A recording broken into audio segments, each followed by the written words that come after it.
I want to share with you 3 bank robberies, actually Lyft bank robberies, because it was robbed out of a driver's account. Simple as that, right?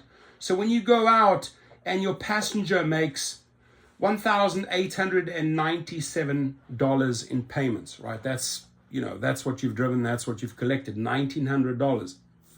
Here come the Lyft bank robbers, right? With their little truck. Oh, let's quickly steal $649.23 of external fees. The majority of that in pumped up, overinflated insurance. Buying insurance low, selling it to you for an astronomical. So this is our money.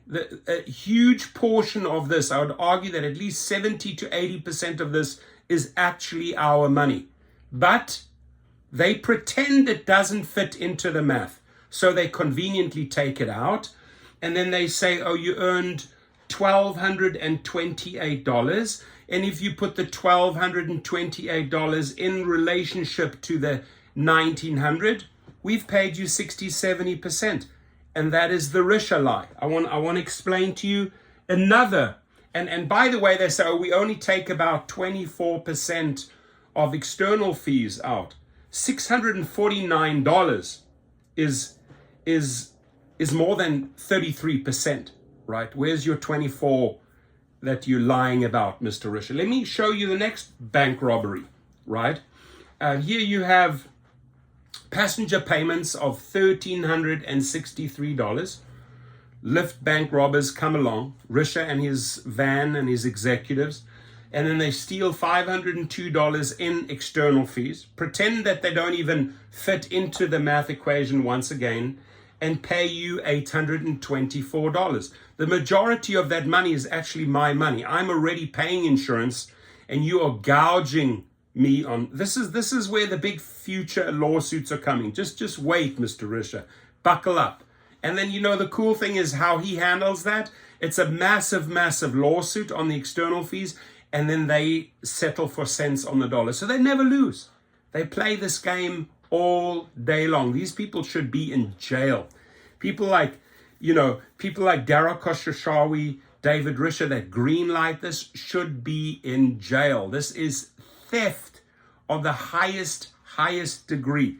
This is the company sending their bank robbers, right, stealing your money, and then that money wasn't in the bank, right? No, that money doesn't exist. Those external fees, conveniently take them out, and then what you do is you take the $824, which is pathetic, right? Which is pathetic, and then you put it, you put it in relationship to what the passenger pays, and say, oh, you know what, you made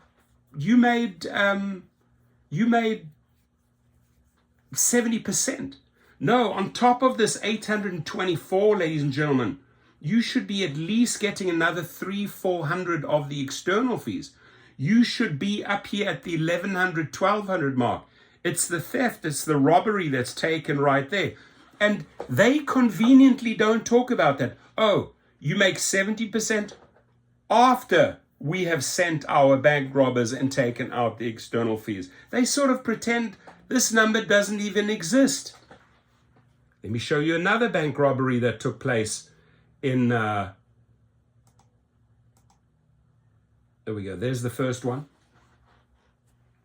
$1,500, external fees $476. Driver is left with $826. Look how much they are taking out. Out of $1,500, they're taking out $476, way more than 24%. Out of $1,897, they're taking out $650, way more than 24%. Out of $1,363, they're taking out $502. I mean, shit, this is like more than 40%. So this is where the robbery is taking place. Oh, let's ignore those external fees. We'll charge them. We'll take them off his earnings, but we'll sort of pretend that they don't belong into the math calculation. You cannot just make those numbers go away, miraculous, like a like a magician or make them evaporate. No, those are real monies you are stealing from us. And I got to say this again and again, and I'm glad that Chris and Sergio jumped in and said, you know what? This is not adding up. This is not the 70-30% split you were talking about. Ladies and gentlemen, this is 60 to 70% for them. This is 30 to 40% for us. It's very easy to do the calculation on the take rate. What they're not taking into the equation, what they're not factoring in, are these external fees. And built into these external fees, let me repeat this. This is the biggest scam since David Risher walked in, and Uber's adopted this as well. They go and buy additional insurance for cents on the dollar, and then they sell it to you through the app, taking it away from your passenger earnings, right? Just pumping up those figures, right? It's like buying a 50 cents apple, right? And then going out and putting in the store and, this apple is $6, or buying an orange for 70 cents and saying, here we have oranges on sale here for $7. This is exactly how they are running their operation, ladies and gentlemen, right?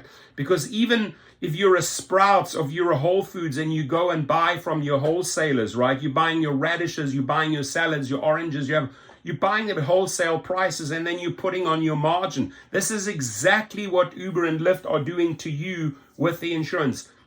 Buy low, sell high. But hang on one second here. We already have insurance. We already have our rideshare or commercial insurance. No, but we have figured out a super smart way to really ream you, to bend you over.